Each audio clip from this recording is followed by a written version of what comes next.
Alianza Democrática M19, por eso ellos reclaman tanto el asunto, pero ahí estaban los liberales, los conservadores y unos poquitos de otros sectores y se organizaron internamente, pues muestra otra vez que la única medio tercera fuerza era esa Alianza Democrática M19, por eso ellos reclaman tanto el asunto, pero ahí estaban los liberales, los conservadores y unos poquitos de otros sectores, indígenas, negritudes, bueno, por allá una izquierda que la estaban desapareciendo, la UP. Y por eso también uno encuentra, yo le seguí la pista a todo ese registro de la Asamblea Nacional Constituyente, y que encuentra al principio el entusiasmo, finalidad social del Estado, el bienestar es la razón de ser del Estado, el bienestar de la gente, el derecho que estaba en la lógica de apertura, y ahora sí, bienvenidos al futuro. El futuro, mire cómo está el futuro, ¿no? Y era la apertura a la cosa neoliberal. Bueno, pues estos señores tecnócratas dijeron, no, mire, eso de poner en una constitución la salud es un derecho, no, eso es para Dinamarca, estamos en Cundinamarca, esto es pobre. Y ahí no alcanza. Entonces, bien, vamos a precisar. ¿Cómo se define eso? No, el derecho no existe. La atención a la salud, y el saneamiento ambiental son servicios públicos. Bueno, a cargo del Estado, bien. Pero el Estado, fíjense ustedes, solo se va a dedicar a reglamentar, dirigir, nada de prestar. ¿Sí? Y va a establecer las reglas para la entrada de los particulares, se llama privatización, en la Constitución. Y también hay que definir cuánto va a poner cada uno, cuáles son las competencias de la nación, los entes territoriales y las familias. ¿Sí? Y las familias. Eso está en la Constitución. Y no quedó como derecho. Entonces, claro, pues cuando se desarrolla la ley 100 por eso es una ley ordinaria. No es una ley estatutaria que defina el derecho, no, porque no es un derecho estrictamente hablando. ¿Sí? Servicios, el servicio público como las basuras, el agua, esas vainas que también se fueron privatizando. Entonces la ley 100 hubo efectivamente un debate muy amplio, también le seguí la pista a las distintas propuestas de los distintos actores y tal, pero pues la correlación de fuerzas nos dio este modelo dual que aceptamos como natural. Por un lado, régimen contributivo, usted entra al sistema sí paga el 12.5 hoy, pero 12% de sus ingresos o su salario, usted demostró, y cada mes me demuestra si pagó, si no, no entra al sistema. Es una entrada por demostración de capacidad de pago y de pago. Y el otro, no, pues a los pobres vamos a meterlos con subsidio a la demanda, como hacen los gringos, pero de otra forma, ya les voy a mostrar. ¿Cómo es ese subsidio a la demanda? Hombre, usted detecta a los pobres, SISBEN, Sistema de Identificación de Beneficiarios Potenciales del Estado. Y nosotros decimos, ay, pero eso no es el mismo régimen subsidiado. No, el SISBEN es la encuesta que clasifica a las familias y le da el título de pobre. Usted es pobre, mire. SISBEN 2, felicitaciones, pobre. Y usted compórtese como pobre porque, ojo, ¿no? Le pueden quitar en cualquier momento. Y además le vamos a sumar otras cositas, de salud, educación, Servinopaga, todo, subsidio a la demanda por todos lados, y usted demuestre ser un pobre bueno, porque si no lo quitamos. Esa es la lógica que tenemos. ¿Sí? Y le metieron otros elementos de la tal regulación que realmente no es un mercado, esto es un sistema de seguridad social. Tengan en cuenta eso, se llama así, Sistema General de Seguridad Social. ¿Sí? ¿Por qué?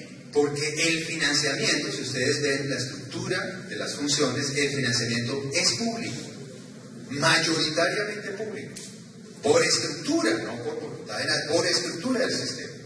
Lo obligan a cotizar, se llama parafiscalidad, o lo obligan a pagar impuestos. Usted sin darse cuenta está pagando todo. Los pobres sin darse cuenta están pagando impuestos con cada cerveza que se toman para la salud. ¿Sí? Así es. Entonces, son públicos los recursos. Pero con esta idea de separemos bienes privados de bienes públicos, para que los bienes privados sean la atención del individuo enfermo, que eso es un buen negocio y circulan bienes allá en el complejo médico industrial, de lo que es realmente colectivo y le compete al Estado, las tales acciones colectivas, recuerden el PIB. Esa separación va poniendo aquí el mercado y aquí el Estado. Pero como la plata se recoge toda, entonces decidieron que una forma de administrar mejor esa plata era entregársela a unos señores privados o públicos, pero en todo caso en competencia lucrativa, cada uno saca la renta de ahí, entregarle la plata, para que con esa plata, contrataran a unos señores prestadores, ¿cierto? Públicos o privados, no importa, pero todos se comportan como empresa autosostenible. Señor decano, esa es la clave de la crisis eterna en el sistema de salud, que nos toca competir con el hospital universitario, pues, con todas sus cargas y sus cosas, como con cualquier clínica privada, transnacional, que trae una inyección de capital, y es lo mismo, y a todos se nos trata igual. Esa es la lógica. Pero lo más importante es que ese señor articulador no recibe cotizaciones, no hay una confusión entre cotización y UPC. Los fondos son públicos, el FOSIGA es público y el Sistema General de Participaciones es público. Lo que pasa es que le entrega esa plata pública a estos señores como unidad de pago por capitación. Le pago por cada individuo. Eso se parece a una póliza de seguros, pero realmente es una administración de recursos públicos. Aparece en la Ley 100, aparecen los conceptos del Consejo de Estado, de la Corte Constitucional.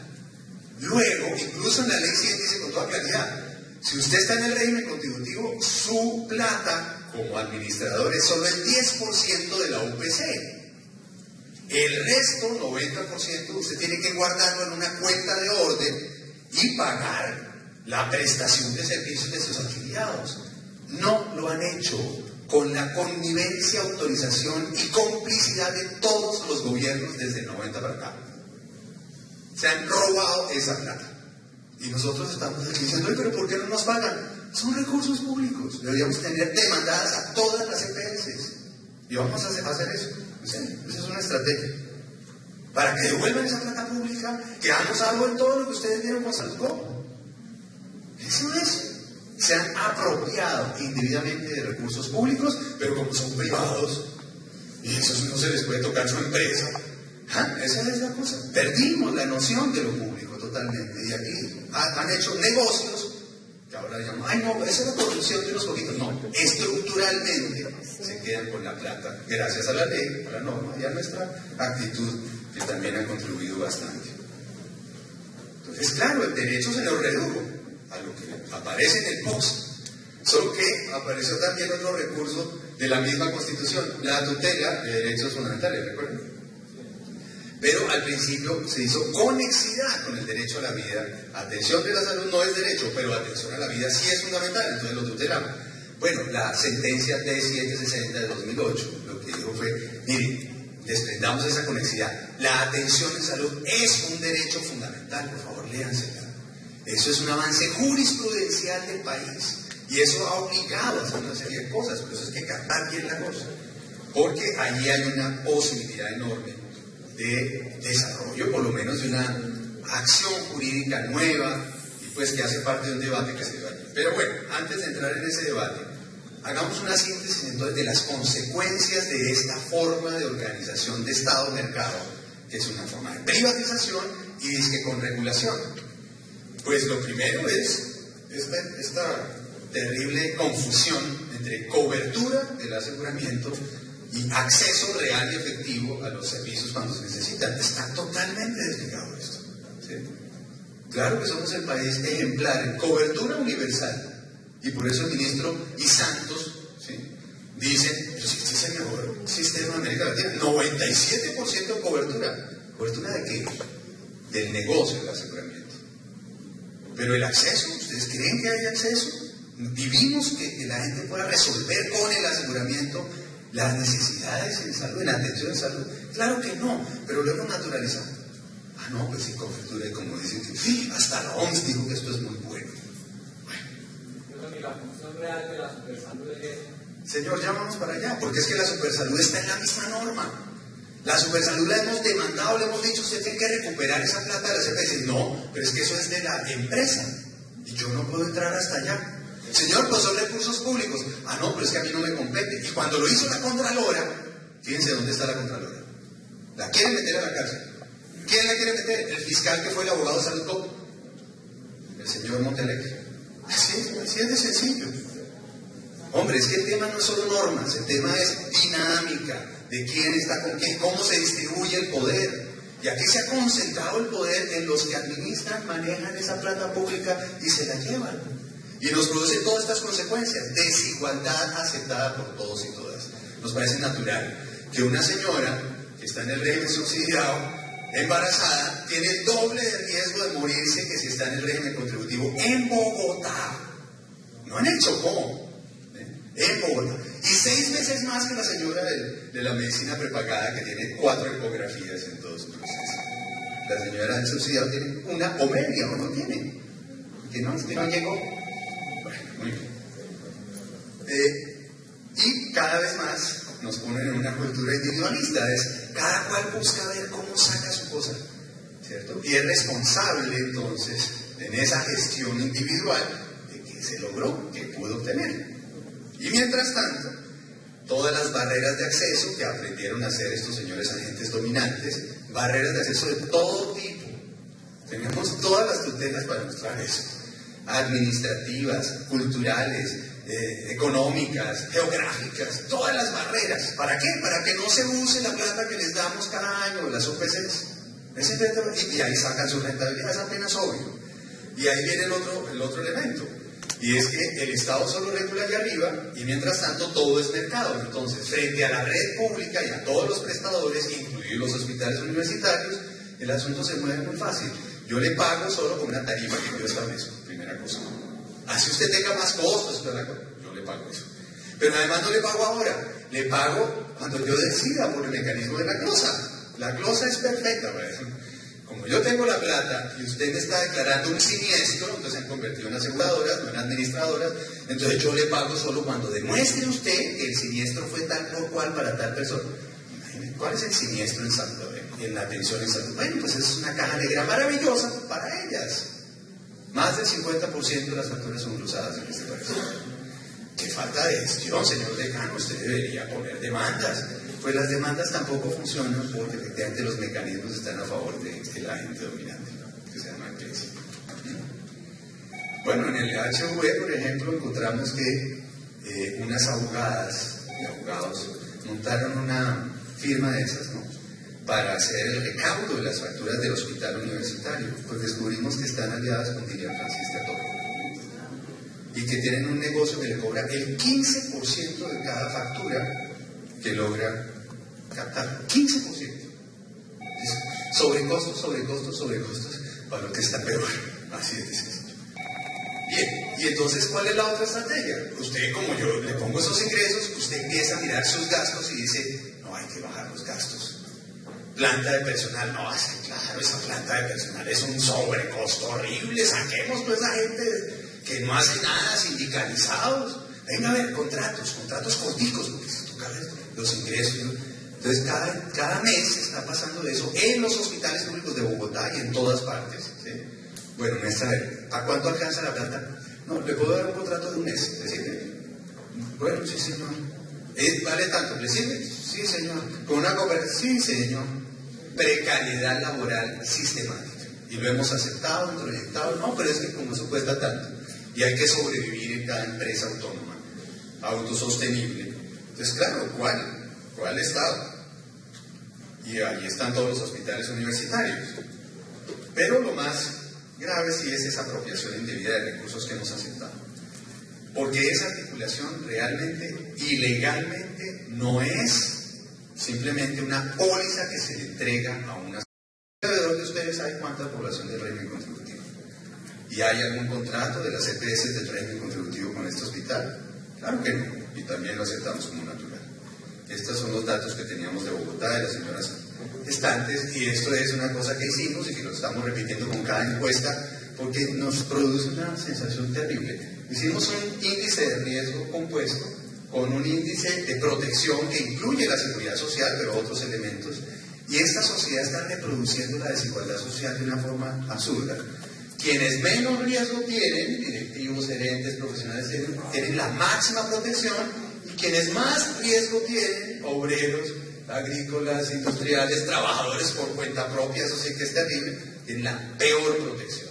Entonces, lo que hacemos es reproducir esta cosa, y entonces ya lo que nos ha pasado es que nos acostumbramos, ¿sí?, con este paso del financiamiento de la oferta al financiamiento de la demanda, ya creemos que somos naturalmente empresas autosostenibles, como cualquier otra empresa. Y se nos olvidó que se llama empresa social del Estado. ¿Sí?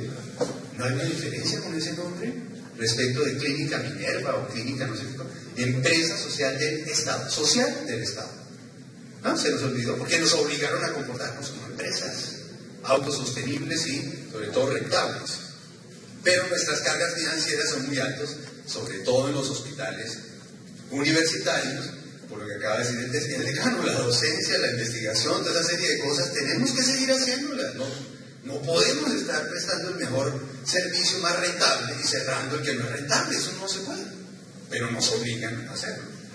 Los costos pues son mayores, pero además los ingresos son similares a los de cualquier otro hospital, y al contrario, usted para competir tiene que bajar las tarifas y ofrecer, y menos el 20%, ¿se acuerdan? Bueno.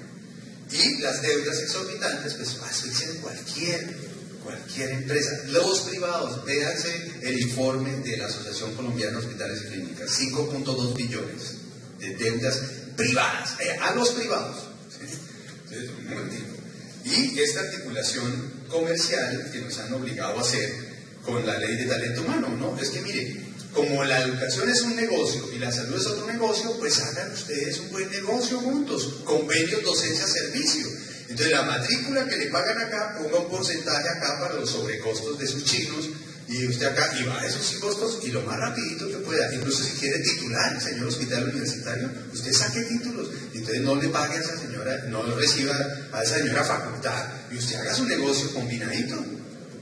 Bueno, las EPS han aprendido que se puede hacer como muchos negocios articulados, Sanitas, por ejemplo. ¿Sí?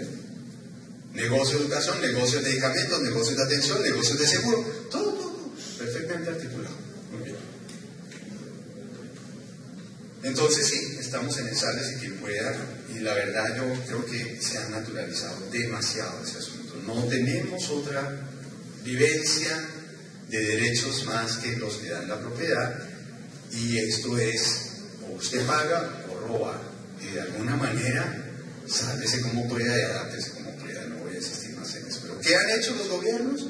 Los gobiernos, sistemáticamente, tanto Uribe como Santos y anteriores, claro, lo que han dicho es, mire, el sistema es perfecto, lo que pasa es que hay unos corruptos que se quedan con un poquito, metámonos a la casa.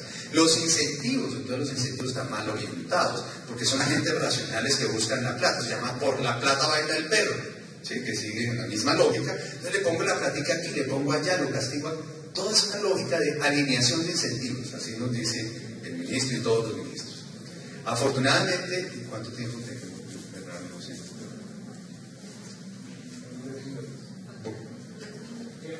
Bien, voy a correr de eso, porque sí quiero llegar al punto de qué hacer. Y es que en un momento crítico, precisamente por lo que decía la sentencia T760 de 2008, el derecho, la salud, la atención de salud es un derecho fundamental autónomo, pero convendría desarrollar ese derecho como una ley estatutaria que defina el núcleo esencial de ese derecho para ver la obligación del Estado y pues a lo que tiene derecho el ciudadano. Bueno, se presentaron varios proyectos, ahí contribuimos a formular proyectos, Bernardo, yo creo que todos participamos en esta cosa. Y se vio claramente que había dos modelos. El que insistía en que la cosa era prestacional ligada al post-costo efectivo y que de ahí para adelante que paguen las familias, ese es un modelo. Y el que decíamos, hombre, no, un momentico, acudamos al desarrollo de la jurisprudencia internacional, observación general número 14 del Comité Internacional del Pacto de Derechos Económicos, Sociales y Culturales, del año 2000. Por favor, léanse eso. Porque claramente dice, hombre, mire, la salud no es simplemente la atención de la enfermedad, es un conjunto de derechos articulados. Nosotros los agrupamos en 4 grandes grupos, son 13 componentes, yo los saqué de ahí, y obviamente eso tiene que ser igual para todos porque todos somos igualmente dignos, somos seres humanos, no somos mercancías transables. Y lo que necesitamos como seres humanos no puede ser tomado como una mercancía transable. Y no puede ser obstáculo para garantizar ese derecho, la capacidad de pago, así de sencillo. Entonces, con la propuesta nuestra se acababan los regímenes, nada de contributivo subsidiado, se acababa la intermediación porque no son los recursos públicos. Bueno, pues eso no pasó. pero por lo menos entró en el debate cuando llegaron los médicos con sus 14 puntos. Bueno, algo se pudo hacer, pero la primera versión de esa ley estatutaria es importante tenerla en cuenta, y por eso se jactaba tanto el ministro. Es, hombre, por fin Colombia, como único país del mundo, dice hasta dónde llega el Estado y qué le corresponde a las familias. Y el modelo que tenían era basado en sostenibilidad fiscal con 3 componentes. Decía, yo voy a definir con esa sostenibilidad fiscal hasta dónde llego con un paquete de exclusiones. Voy a excluir esta serie de cosas. Segundo, voy a definir una zona de priorización, que todavía no le digo si va a estar o no, y voy a definir un plan explícito de qué sí voy a atender. Y, claro, lo que esté excluido no es objeto de tutela, porque ya fue excluido del derecho. Y le pusieron una maroma ahí para que no se notara tanto el tema de la tutela. Y, pues claro, vamos a hacer otras cositas, regular precios de medicamentos, pusieron otras cosas allá. El énfasis, no voy a entrar en todo ese detalle, porque pues es muy complicado, si quieren lo profundizamos después, pero con un elemento central. La forma como se están definiendo en este momento las exclusiones se llama que demuestre científico-técnica, demostración de evidencia científico-técnica de seguridad, eficacia y efectividad, que se llama costo-beneficio. Eso nos lo van a aplicar en todos los bienes y servicios, tecnologías, medicamentos, del no POS, que es bastante grande, para decir dentro de por ahí 8 meses, y hasta que llegue el Estado, aquí hay un decreto que dice que eso no le cabe, y eso no se puede exigir.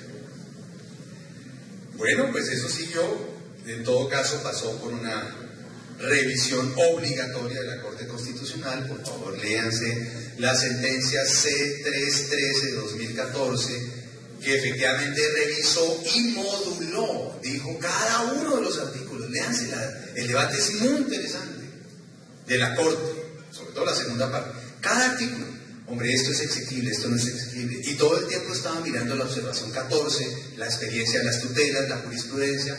Bueno, entonces algo se puede efectivamente encontrar ahí como una ampliación del derecho, con cosas tan obvias como esta. Mire, es el derecho a la atención en salud, pero ojo, es integral. Entonces se incluye los tales determinantes sociales como responsabilidad del Estado. ¿Sí? Claro, que no se gaste la plata del aseguramiento en eso, dice, pero en todo caso es responsabilidad del Estado. Leanse el artículo 5, las obligaciones del Estado, y van a ver que es una cosa bastante amplia que podemos exigir ahora. Y dice, mire, no aceptamos esa zona de prioridad ni el tal plan explícito. Si hay exclusiones explícitas, entonces solo eso es lo que quedaría por fuera del derecho fundamental, y todo lo que no sea excluido está incluido. Fíjense la diferencia de enfoque, que en todo caso nos toca hacer una disputa muy fuerte, porque ¿qué se excluye? Y debe ser por un mecanismo participativo. Pero además la tutela no me la tocan. Todo el tiempo lo dice. Aún lo excluido puede ser objeto de tutela con estas, pues sí, como siempre, es un derecho fundamental y usted lo puede usar. Pero además, pues hay una cosa que se llama concepto del médico, y eso es lo que debe primar, ¿cierto?, por encima de la administración o el costo o la rentabilidad o la sostenibilidad. Autonomía profesional se respeta antes que todo. Claro, les van a exigir mucha evidencia científica para cada cosa, y ahí va a ser una discusión otra vez muy grande. La atención de urgencias, decía, sin autorización la atención inicial de urgencias. La Corte dijo, no señor, es toda la urgencia, la atención integral de la urgencia la que no va a tener autorización, y tiene que pagarla el Estado o la EPS, obligar a la EPS a pagar eso. Entonces fíjense, hay unos recursos ahí interesantes. La afectación al trabajo digno, es decir, no es tolerable esta cosa de contratos de 1 mes y de 3 meses, por ley estatutaria. Entonces obliga al Estado, incluso ya lo podríamos hacer porque no requiere reglamentación, a exigir trabajo digno en todos los hospitales públicos, para empezar. Eso lo dice la ley estatutaria, no lo digo yo, no es un invento, está firmado por el presidente. Lo que pasa es que no hemos captado la importancia de eso.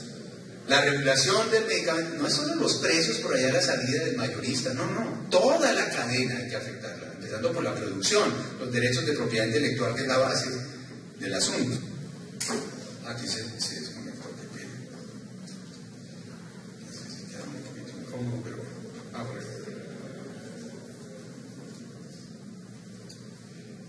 reitera que los recursos son embargables y de destinación específica. Pero además dice dos cositas que no puse aquí, ahorita las resalto. La red pública se ordena por la rentabilidad social y no financiera, lo dice el artículo 24 de la ley estatutaria, y obliga al Estado a armar redes integradas de servicios de salud de acuerdo con las necesidades de la población. Entonces son recursos que se metieron en medio de la discusión que tenemos que saber usar ahora. Y por eso dice toda esta trayectoria, porque estamos en una coyuntura crítica, en que si no cambiamos la correlación de fuerzas, simplemente vamos a seguir entrando en el fondo hasta desaparecer. Y dándoles todo esto al negocio transnacional que viene por todas estas bellezas de infraestructuras, que a ellos les gustan mucho. Entonces vamos a rescatar el carácter público y universitario de estos hospitales, con los nuevos recursos que tenemos. La ley estatutaria nos permite enviar derechos de petición al ministro, al gobernador, al alcalde, a la superintendencia, a la contraloría. Bueno, ustedes ¿por qué no han recuperado esos recursos públicos que son inembargables y de destinación específica en las EPS para pagar las deudas de todos los hospitales, no solo del hospital universitario? Es su deber. ¿Por qué no lo han hecho? Y no responden, no, porque no es mi deber. Bueno, va una demanda, inmediatamente una demanda a Procuraduría, Contraloría, Consejo de Estado. Es obligación del Estado y es derecho fundamental a la salud, no es prestacional en sí mismo y por allá, como de acuerdo a la capacidad de pago. Eso se puede aplicar en cada uno de nuestros pacientes en la lucha contra las EPS. La tal red integrada de servicios, cómo se ordena en el territorio, la rentabilidad social que significa en este momento para un hospital universitario, cómo se valora y cómo se mantiene. Entonces, sobre esos argumentos estamos pidiendo con el Hospital Universitario del Valle, con la movilización de los estudiantes. Lamentablemente los profesores son muy pocos los que se conectan con esto, lo digo con todo dolor, están viendo distintas estrategias. Bueno, estamos buscando una comisión accidental del Congreso de la República para hacer un seguimiento del rescate, de ninguna manera liquidación del Hospital Universitario del Valle.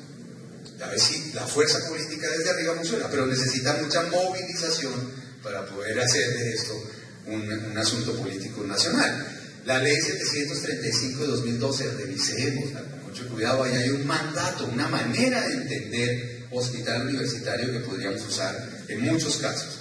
Vea, busquemos derechos de petición, hagamos derechos de petición a todas las entidades responsables de la garantía del derecho, pues haciendo que se cumpla por lo menos lo que aparece en esa ley estatutaria que tiene sus limitaciones. Y ampliemos el debate público, se necesita debate público. Esto no es aquí encerrados en los foros académicos, no. Esto tiene que conocer con la población, tenemos que inventarnos formas de comunicación que permita que la gente empiece a sentir, oiga, sí, ese hospital es del Estado, es público, luego es nuestro, nosotros hemos pagado para que eso exista, luego no es que sea una empresa cualquiera. Eso, transmitir otra idea de lo público y conseguir aliados para la defensa de lo público en nuestras regiones, creo que es una obligación solo nuestra. Y obviamente poner esta agenda de reconstrucción de un sistema de salud público con todo lo que significaría eso en la idea de un acuerdo social para la paz, porque lo que se está firmando es un armisticio entre dos ejércitos, pero lo que sigue en adelante es cómo hacemos para seguir con una sociedad en paz. ¿O es que con cada situación vamos a seguir tirando bala? Y hay una serie de mecanismos, también incluso jurídicos, para ver las incompatibilidades entre la ley estatutaria y la ley 100, que es ley ordinaria, y la ley 1122 y la 1438, y toda esa cantidad de leyes que han surgido. Entonces estamos buscando cómo se puede demandar eso y empezar a articular a otros sectores, no solamente de salud, precisamente en la lucha por derechos más amplios. Entonces ahí, claro, aparecen cosas muy amplias, como cómo plantear en la agenda pública un nuevo pacto de ciudadanía social, ¿cierto?, que realmente reconfigure el Estado, una forma de discusión del sistema político, de democratización, ¿cierto?, de superación del patrimonialismo en el que estamos desde hace muchos años y clientelismo espantoso, una política económica que realmente permita superar la desigualdad en la riqueza. Es que la concentración de riqueza en Colombia es espantosa y se reproduce en cada una de las ciudades intermedias y capitales, es impresionante. los más ricos de los ricos y al mismo tiempo los más pobres de los pobres. Se llama desigualdad estructural. Y eso solo se supera con toda una lógica de la organización y de la distribución, que bueno, no entraría en todos esos detalles. En todo caso, implica en el sector salud acudir a una visión más amplia de salud, no solo de atención de enfermedad, y que nos permita reordenar el sistema. Aquí hay un ejemplo de cómo se pueden formular esos componentes del derecho fundamental a la salud. Eso tiene que ver con el proyecto de ley que hicimos de ley estatutaria, no voy a entrar en eso, pero sí en estos elementos que creo que reordenarían el lugar del hospital universitario.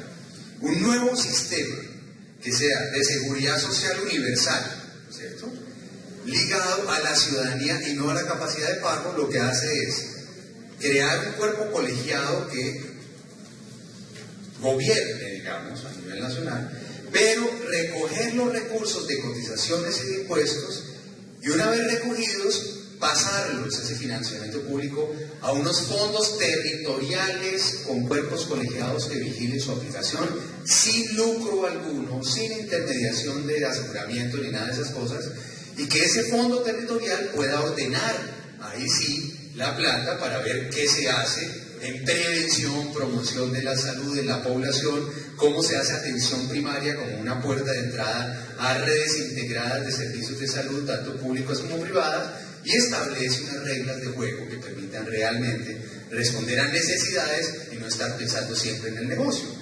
Y esto obviamente permitiría manejar mucho más la intersectorialidad, es decir, territorios de salud que piensan en condiciones de vida antes que en enfermedad y promueven una vida saludable transformando esas condiciones de vida. Ahí tendríamos otra lógica de organización y de relación Estado, sociedad, mercado para el bienestar, para otra cosa, con unas redes integradas, insisto, y con los mecanismos de articulación muy claros de formación y articulación entre educación, salud en los hospitales universitarios, ciencia y tecnología, sistema de ciencia y tecnología integrado en esos espacios universitarios, y obviamente todo lo que implica ese término de personal, estabilidad laboral en salud, trabajo digno en salud, y lo que permitiría desarrollar esto. Entonces, miren, yo creo que no es que no haya propuestas, y no es que seamos una partida de vagos o de gerentes ineficientes, no, esa culpabilización realmente me tiene muy molesto, y creo que no, el debate no lo podemos dejar ahí, sino pensar en que esto es una construcción colectiva. Yo creo que alcanzar un derecho universal en Colombia es posible, pero tenemos que hacerlo entre muchos. Todos los colombianos y colombianas ojalá pudiéramos estar en esta discusión para construir entre todos un nuevo acuerdo social en materia de salud. Muchas gracias.